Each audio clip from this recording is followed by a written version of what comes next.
Hi guys, this is Christine, your relationship and mindset master doctor and your leverage for change.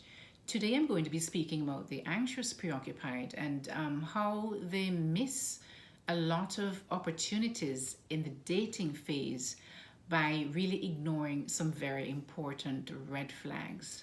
And these red flags are kind of specific to the anxious this attachment style because in a lot of ways this person this anxious preoccupied attachment style is basically looking for these they're basically having they're ignoring these red flags because they're also ignoring these needs inside of themselves that they're looking to get from somebody else in a relationship. But by ignoring these red flags, they're basically starting, it's a non-starter out of the gate because you have not worked on yourself enough or at all to satisfy your own needs in these areas.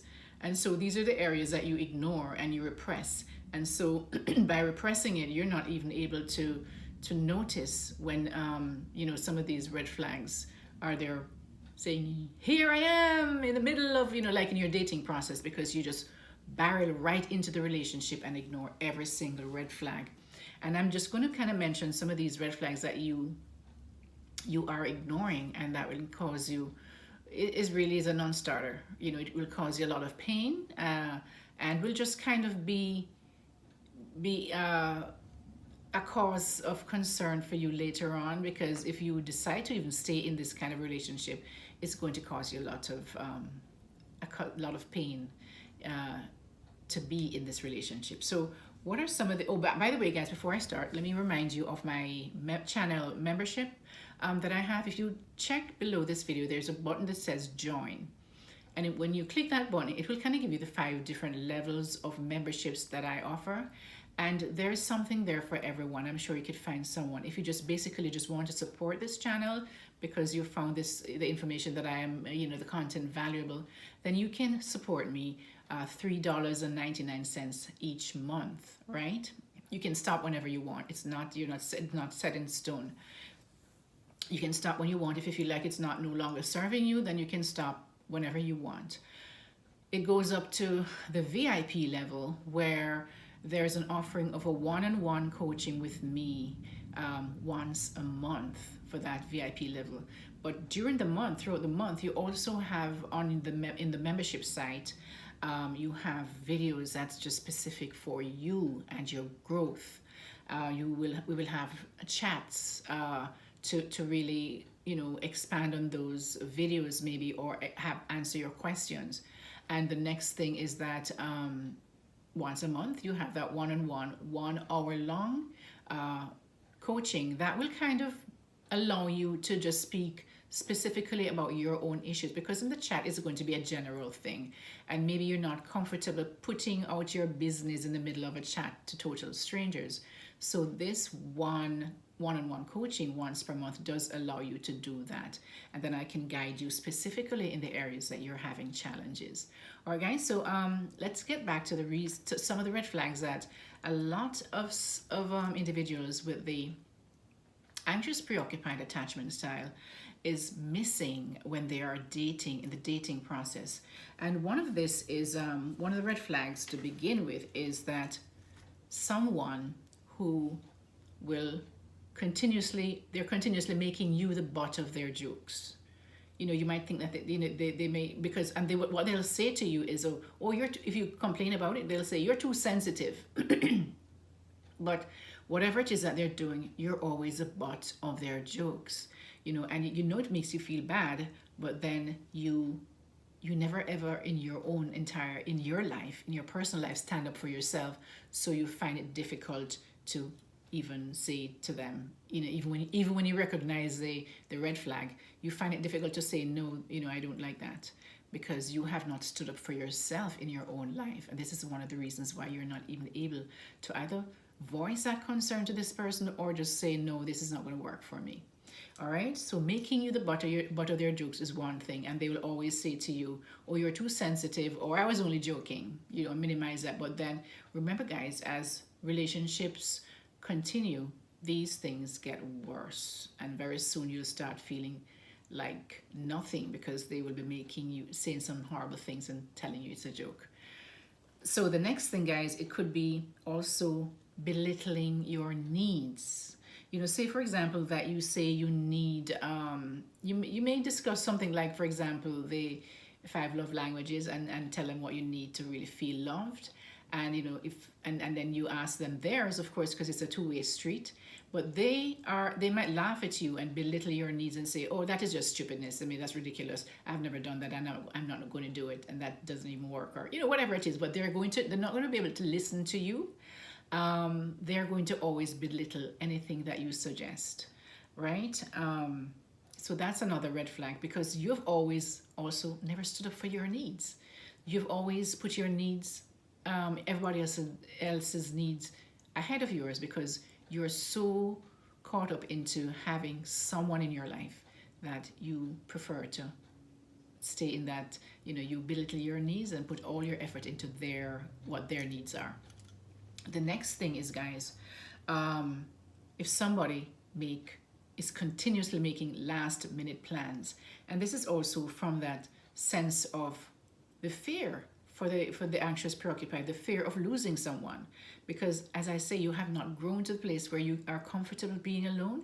So you feel that anything you do, you know, and if they come to you last minute in the middle of the night, then you should accept that, and that's okay. You know, that's, you know, that maybe you might even have that low self-worth that, you know, you start convincing yourself that, you know, maybe that's all I'm worth, you know, that kind of thing. So therefore, this is one of the red flags that you usually miss because of this very reason of always putting others ahead of yourself, others' needs.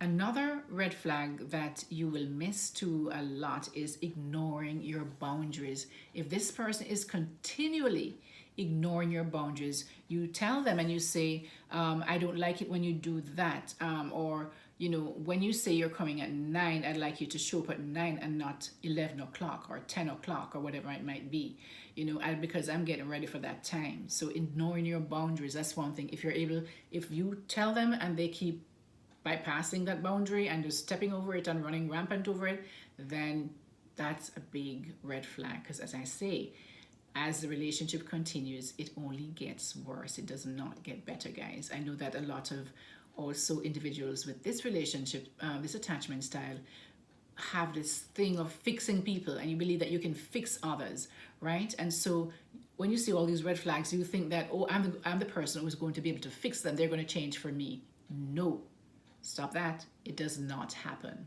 okay? They may change for a little while to get you into a comfortable space, to get what they need, whether it be sex or whether it be something that they will need from you, but it is not going to last, and you're going to end up feeling like dirt after when you're disappointed, okay? The next thing, guys, is another red flag is the inability to commit. And no, I'm not even talking at first committing to being a one-on-one relationship between both of you. You can spot these red flags at the beginning. Little things you'll notice. They may not be able to commit to a date. For example, you guys made a date for a specific time to go somewhere, and then at the last minute they cancel it. Or they'll say, "Oh no, you know, I don't like to commit to a time because, you know, we'll just kind of do it when things are okay, or, you know, or when things were, you know, I just kind of go with the flow." That's a red flag. That's a red flag. If somebody's not able to commit to a time for a date, can you imagine how are they going to commit to you later on in the relationship if this relationship progresses? All right. The next thing is, guys, the inability for the person that you're with to validate your feelings, to even say, you know, to say to you, you know, "I'm sorry, I didn't know you felt that way," and be able to sit down with you and really just, you know, talk to you one-on-one about, you know, what can they do differently to make you feel, and why is it that you felt this way, and just have a conversation. And if they just totally invalidate your feelings by saying, "Oh, you're just too sensitive. Oh, you know, that is ridiculous. Why would you feel that way?" That is a red flag. that is a red flag, okay? Another thing is when you're getting into a relationship with this person, if you find out that this person, the way that they ended their relationship is something that either they, and they just talk badly about that past relationship, nothing is their fault, but it's always yours, it's always that other person's, I'm sorry, then you know that down the line, you could be that other person that they're talking about. And also the things that they did to the other person in the past relationship, say that this is a person who cheated on their partner, and that is why they broke up or whatever it may be, or it's something that they, something else, whatever it might be. Always remember that this is a precedent that is being set, and you see it clearly that you should avoid someone with this type of character or personal trait of not being able to, you can't trust them, because that is one of the big things too, because if you cannot trust this person, it's going to just not go very well for you, especially later on when if you get into a committed relationship and this person either cheats on you or they act in a way that they're always out with other men or just totally being disrespectful of your relationship. So please, guys, pay attention to these red flags. And also the most important thing is really to work on yourself, because when you work on yourself to become more secure, right? When you do that, then all of these things are going to be very evident and very, it's going to be there like a big old red flag, and you'll actually recognize it because now you're fulfilling these needs in yourself and you expect to have them fulfilled, with a partner that you are going to be with. And you won't be so needy and jumping into a relationship without really focusing on what this partner has to offer and if it is going to fall in line with your values and your needs. Okay, guys, I hope that kind of helps someone. And if you find this video helpful, please like, share, and subscribe to my channel, and also hit that notification bell so that you will be notified when I upload a new video. And also, guys, please check out my membership channel by clicking that join button below. It kind of gives you an outline of everything that's involved in there, and so you can find something that works for you. This is Christine. In the meantime, have a great day. Take care, guys.